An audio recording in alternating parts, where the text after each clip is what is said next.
ನಮಸ್ಕಾರ. ಹಾಡು ಹರಟೆ ಯೂಟ್ಯೂಬ್ ಚಾನೆಲ್ಗೆ ನಿಮಗೆ ಸ್ವಾಗತ. ಇಂದು ಇನ್ನೊಂದು ಹರಟೆ ದಿವಸ. ಇವತ್ತು ನಾನು ತೊಗೊಂಡಿರೋ ವಿಚಾರ ನಿಮ್ಮ ಜೊತೆ ಹಂಚ್ಕೋಬೇಕು ಅಂತಿರೋದು ಕರಪ್ಷನ್ ಇನ್ ಇಂಡಿಯಾ. 2-3 ವಾರಗಳಿಂದ ಒಂದು ಪೋಸ್ಟ್ ನೀವು ನೋಡ್ತಾ ಇರ್ಬೋದು. ಒಂದು BPCL ಸಂಸ್ಥೆಯ ಒಬ್ಬ ನಿವೃತ್ತ ಹಣಕಾಸು ಅಧಿಕಾರಿ, ಐ ಥಿಂಕ್ ಅವ್ರ ಹೆಸರು ಶಿವಕುಮಾರ್ ಅಂತ ಅನಿಸುತ್ತೆ, ಅವರ ಮಗಳನ್ನು, 34 ವರ್ಷದ ಮಗಳನ್ನು ಯಾವುದೋ ಅನಾರೋಗ್ಯಕ್ಕೆ ಆಕೆ ಸಾವಪ್ಪಿದ್ರು. ಈ ಶಿವಕುಮಾರ್ ಅನ್ನೋರು ಆ ಸಂದರ್ಭದಲ್ಲಿ, ಅಂಥ ದುಃಖಭರಿತ ಸಂದರ್ಭದಲ್ಲಿ, ಆಕೆಯ ದಹನ ಕ್ರಿಯೆ ಮತ್ತು ಡೆತ್ ಸರ್ಟಿಫಿಕೇಟ್ ತಗೊಳ್ಳೋದಕ್ಕೆ ಎಷ್ಟೆಲ್ಲ ಕಷ್ಟಪಡಬೇಕಾಯಿತು ಅನ್ನೋದ್ರ ಬಗ್ಗೆ ಒಂದು ಪೋಸ್ಟ್ ಹಾಕಿದ್ರು. ಅದು ಸಾಕಷ್ಟು ವೈರಲ್ ಆಗಿ ಸರ್ಕಾರಿ ಅಧಿಕಾರಿಗಳ ಗಮನಕ್ಕೂ ಬಂದು ಕೆಲವ್ರನ್ನ ಸಸ್ಪೆಂಡ್ ಮಾಡಿದ್ದಾರೆ ಅನಿಸುತ್ತೆ. ಸಸ್ಪೆಂಡ್ ಮಾಡಿ ಆದಮೇಲೆ ಅವ್ರಿಗೇನಾಗತ್ತೆ ದೇವ್ರಿಗೆ ಪ್ರೀತಿ. ನಾನು ದೇವರಲ್ಲಿ ಒಂದೇ ಕೇಳ್ಕೊಳ್ಳೋದು, ಈ ಶಿವಕುಮಾರ್ ಸಾಹೇಬರಿಗೆ ಅಂತಂದರೆ ಕಂಪ್ಲೇಂಟ್ ಮಾಡಿದ್ರಲ್ಲ ಆ ಶಿವಕುಮಾರ್, ಬೇರೆ ಯಾರೋ ಅಂದ್ಕೋಬೇಡಿ, ಆ ಶಿವಕುಮಾರ್ ಸಾಹೇಬರಿಗೆ ಈ ಸರ್ಕಾರಿ ಅಧಿಕಾರಿಗಳಿಂದ ಜಾಸ್ತಿ ತೊಂದರೆ ಆಗದೇ ಇರಲಿ, ಅಷ್ಟೇ ನಾನು ಕೇಳ್ಕೊಳ್ಳೋದು. ಸ್ನೇಹಿತರೆ, ಒಂದು ಎಸ್ಟಿಮೇಟ್ ಪ್ರಕಾರ ನಮ್ಮ ದೇಶದ ಕರಪ್ಷನ್ ವ್ಯಾಲ್ಯೂ ಒಂದು 10 ಲಕ್ಷ ಕೋಟಿ ಪ್ರತಿ ವರ್ಷ ಇದೆ ಅಂತ ಒಂದು ಅಂದಾಜಿದೆ.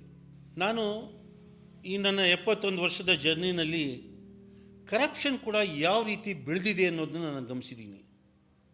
ಶುರುವಿನಲ್ಲಿ ಒಂಥರ ಬಹಳ ಸಂಕೋಚದಲ್ಲಿ ಕೇಳೋರು, ಇದು ನನಗೆ ಕೊಡ್ತೀರಾ ಅಂತ. ಆಮೇಲೆ ಅದು ಸ್ವಲ್ಪ ಗ್ರ್ಯಾಜುಯೇಟ್ ಆಯಿತು. ಅಂಡರ್ ದ ಟೇಬಲ್ ಅಂತ ಏನಂತೀವಿ, ಆ ವ್ಯವಹಾರ ಶುರುವಾಯಿತು.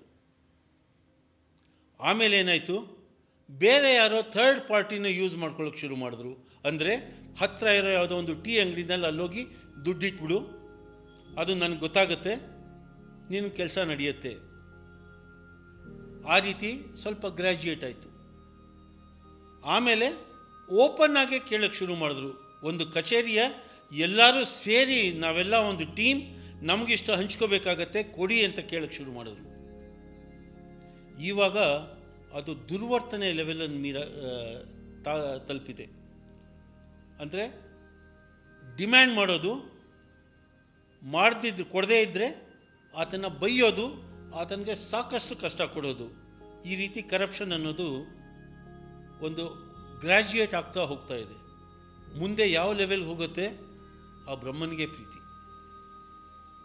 ನಾನು ಮುಂಚೆ ಹೇಳ್ದಂಗೆ 10 ಲಕ್ಷ ಕೋಟಿ ರೂಪಾಯಿ ಒಂದು ವರ್ಷದ ಕರಪ್ಷನ್ ವ್ಯಾಲ್ಯೂ. ನನಗೆ ಒಂದೊಂದು ಇದ್ರ ಬಗ್ಗೆ ನೋಡಿದಾಗ ಕೆಲವು ಸಲ ಯೋಚನೆ ಬರುತ್ತೆ. ಒಂದೇ ಒಂದು ವರ್ಷ, ಈ 5 ವರ್ಷ ಯಾವುದು ನಾವು ಆಡಳಿತ ನಡೆಸ್ತಾರಲ್ಲ, ಈ ಪ್ರತಿ 5 ವರ್ಷದಲ್ಲಿ ಒಂದೇ ಒಂದು ವರ್ಷ ನಮ್ಮ ರಾಜಕಾರಣಿಗಳಾಗಲಿ ಅಧಿಕಾರ ವರ್ಗದವರಾಗಲಿ ನಾವು ಯಾವುದೇ ರೀತಿ ಕರಪ್ಷನ್ನಲ್ಲಿ ನಾವು ಇನ್ವಾಲ್ವ್ ಆಗಲ್ಲ ಅಂತ ಒಂದು ದೊಡ್ಡ ಮನಸ್ಸು ಮಾಡಿಬಿಟ್ರೆ, ನಮ್ಮ ದೇಶದ ಜನತೆಗೆ 10 ಲಕ್ಷ ಕೋಟಿ ರೂಪಾಯಿ ಸೇವೆ ಮಾಡೋಕ್ಕೆ ಇಷ್ಟು ಎಕ್ಸ್ಟ್ರಾ ದುಡ್ಡು ಅವ್ರಿಗೆ ಸಿಗುತ್ತೆ. ನಾನು ಒಂದು ಲೆಕ್ಕ ಹಾಕಿದೆ, ಏನು ಮಾಡ್ಬೋದು ಈ 10 ಲಕ್ಷ ಕೋಟಿನಲ್ಲಿ ಅಂತ. ನಮ್ಮ ದೇಶದಲ್ಲಿ ಸುಮಾರು 800 ಜಿಲ್ಲೆ ಇದೆ. 10 ಲಕ್ಷ ಕೋಟಿ ರೂಪಾಯಿನಲ್ಲಿ ಪ್ರತಿಯೊಂದು ಜಿಲ್ಲೆಗೂ ಒಂದು ಸರ್ಕಾರಿ ಆಸ್ಪತ್ರೆ, ಸ್ಟೇಟ್ ಆಫ್ ದ ಆರ್ಟ್ ಅಂತ ಏನಂತೀವಲ್ಲ, ಅದನ್ನು ಮಾಡಿ ಅಲ್ಲಿ ಜನಗಳಿಗೆ ಕಡಿಮೆ ಖರ್ಚಿನಲ್ಲಿ ಅವರ ಆರೋಗ್ಯ ನೋಡ್ಕೊಳ್ಳೋವಂಥ ರೀತಿ ನೋಡ್ಕೋಬೋದು.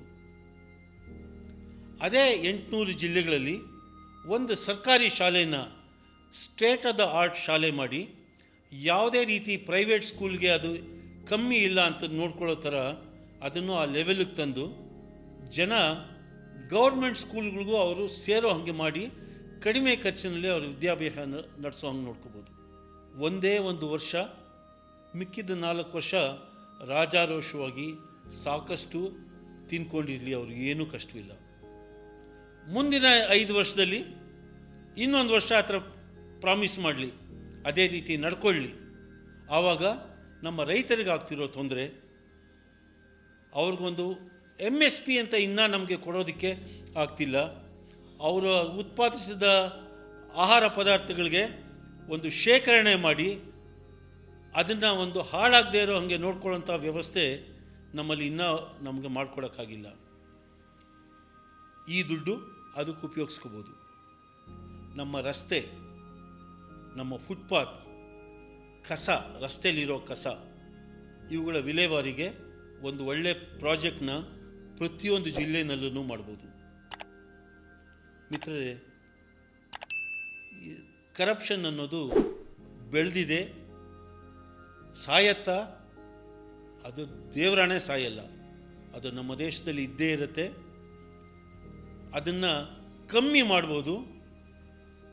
ಅದನ್ನು ಮಾಡದಿದ್ರೆ ಯಾವ ರೀತಿ ಒಂದೇ ಒಂದು ವರ್ಷ ಜನಗಳಿಗೆ ಉಪಯೋಗಿಸ್ಕೋಬೋದು ಅನ್ನೋದು ಅದು ನನಗೆ ತುಂಬ ಕಾಡುತ್ತೆ. ಹೆಂಗಿದೆ ನನ್ನ ಉದ್ದೇಶ, ನನ್ನ ಕಲ್ಪನೆ ಹೇಗಿದೆ? ದಯವಿಟ್ಟು ತಿಳಿಸಿ. ಒಂದು ವರ್ಷ ಕರಪ್ಷನ್ ಫ್ರೀ ಆದರೆ ಬೇರೆ ಇನ್ನೇನು ಸಾಧನೆ ಮಾಡ್ಬೋದು ಅದನ್ನು ನೀವು ತಿಳಿಸಿ. ನಿಮ್ಮ ಅನಿಸಿಕೆಗೆ ಮುಕ್ತ ಸ್ವಾಗತ. ಯಾರು ಮಾಡಿದ್ರು, ಯಾರಿಂದ ಕರಪ್ಷನ್ ಆಗ್ತಿದೆ ಅದೆಲ್ಲ ಪ್ರಶ್ನೆ ಇಲ್ಲಿ. ಕರಪ್ಷನ್ನ ಒಂದು ನಿಲ್ಲಿಸಿದ್ರೆ ಏನು ಸಾಧಿಸ್ಬೋದು ಅಂದ್ಬಿಟ್ಟು ಅಂತ. ಸಾಕು, ಇದುವರೆಗೂ ತಿಂದಿದ್ದಾರೆ, ಸಾಕಷ್ಟು ಇದು ಮಾಡ್ಕೊಂಡಿದ್ದಾರೆ ಆಸ್ತಿನ, ಮುಂದೇನೂ ಮಾಡಿಕೊಳ್ಳಿ. ಆದರೆ ಒಂದೇ ಒಂದು ವರ್ಷ ದೇಶದ ಜನತೆ ಕೆಲಸ ಮಾಡಲಿ ಅನ್ನೋದೇ ನನ್ನ ಕಳಕಳಿ. ದಯವಿಟ್ಟು ನನ್ನ ಕಳಕಳಿ ನಿಮ್ಗೆ ಇಷ್ಟ ಆದರೆ ಲೈಕ್ ಮಾಡಿ, ಶೇರ್ ಮಾಡಿ, ಇದನ್ನು ಎಷ್ಟು ಜನಕ್ಕಾದರೆ ಅಷ್ಟು ಜನಕ್ಕೆ ಹಂಚಿ. ಯಾವುದೇ ಒಂದು ರೀತಿ ಆದರೂ ಪರವಾಗಿಲ್ಲ, ನಮ್ಮ ರಾಜಕಾರಣಿಗಳಿಗೆ ಕಿವಿಗೆ ಇದು ಪಟ ಹೊಡೆಯೋ ಹಾಗೆ ಇದು ಕೇಳಿಸ್ಲಿ. ನಮ್ಮ ಅಧಿಕಾರಿಶಾಹಿ ವರ್ಗಗಳಿಗೆ ಅದು ಕೇಳಿಸ್ಲಿ. ಇದು ನಮ್ಮ ದೇಶ, ನಮ್ಮ ಜನ, ನಾವೇ ಆರಿಸಿರೋ ರಾಜಕಾರಣಿಗಳು, ನಾವೇ ಆರಿಸಿರೋ ಗೌರ್ಮೆಂಟು, ಅವರೇ ಚುನಾಯಿತ ಮಾಡಿ, ಅವರೇ ಅಪಾಯಿಂಟ್ ಮಾಡಿರೋ ಸರ್ವೆಂಟ್ಸು ನಮಗೆ ಸೇವೆ ಮಾಡೋದ್ರ ಕಡೆ 5 ವರ್ಷದಲ್ಲಿ 1 ವರ್ಷ ಮಾತ್ರ ಗಮನ ಕೊಡಲಿ. ಮಿಕ್ಕಿದ್ದು ಅವ್ರು ಏನು ಮಾಡ್ತಾರೋ ಮಾಡ್ಕೊಳ್ಳಿ, ನನಗೆ ಚಿಂತೆ ಇಲ್ಲ.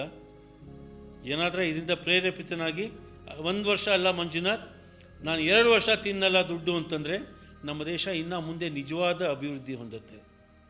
ಇದು ನನ್ನ 71 ವರ್ಷದಲ್ಲಿ ನಾನು ನನ್ನ ದೇಶದ ರಾಜಕಾರಣಿಗಳಿಗೆ ಕೇಳ್ಕೊತಿರೋ ಒಂದು ಪ್ರೇಯರ್ ಅಂತನಾದರೂ ಅಂದ್ಕೊಳ್ಳಿ. ನಾನು ಹೋಗೋಕ್ಕೆ ಮುಂಚೆ ನಮ್ಮ ದೇಶ ಒಳ್ಳೆ ಸ್ಥಿತಿಲಿ ಸಾಗ್ತಾ ಇದೆ ಅನ್ನೋ ನಂಬಿಕೆಯಿಂದ ನಾನು ಹೋದರೆ ಐ ಥಿಂಕ್ ನನ್ನ ಆತ್ಮ ನೆಮ್ಮದಿಯಾಗಿರುತ್ತೆ. ದಯವಿಟ್ಟು ಈ ಚಾನೆಲ್ಗೆ ಸಬ್ಸ್ಕ್ರೈಬ್ ಮಾಡಿ. ನಿಮ್ಮ ಸ್ಫೂರ್ತಿ, ನಿಮ್ಮ ಸಪೋರ್ಟ್ ನನಗೆ ಬಹಳ ಶಕ್ತಿ ಕೊಡುತ್ತೆ. ನಾನು ಮುಂಚೆ ಹೇಳ್ದಂಗೆ, ಯಾವಾಗಲೂ ಹೇಳೋ ಹಾಗೆ, ಇದು ನನ್ನ ಚಾನೆಲ್ ಅಲ್ಲ, ಇದು ನಿಮ್ಮ ಚಾನೆಲ್. ಈ ಚಾನೆಲ್ ಬೆಳಿಬೇಕು. ನಿಮ್ಮಲ್ಲಿ ಯಾರನ್ನ ನಿಮ್ಮ ವ್ಯೂಸಲ್ಲಿ ಬೇರೆ ಏನಾದರೂ ಮಾಡ್ಬೋದು ಅಂತಿದ್ದರೆ ದಯವಿಟ್ಟು ನೀವು ಒಂದು ಶಾರ್ಟ್ ವಿಡಿಯೋ ಮಾಡಿ ಕಳಿಸಿ, ಅದನ್ನೂ ಒಂದು ಹಾಕಿ. ಒಟ್ಟಿಗೆ ಪ್ರಭುಗಳಾಗಿ ನಮ್ಮ ಸೇವಕರಿಗೆ ನೀವೇನು ಮಾಡಬೇಕು ಅನ್ನೋದನ್ನು ನಾವು ಅವ್ರಿಗೆ ತಿಳಿಸೋಣ. ಮಾಡೋಣ ಇಂಥ ಕೆಲಸನ. ನಮಸ್ಕಾರ.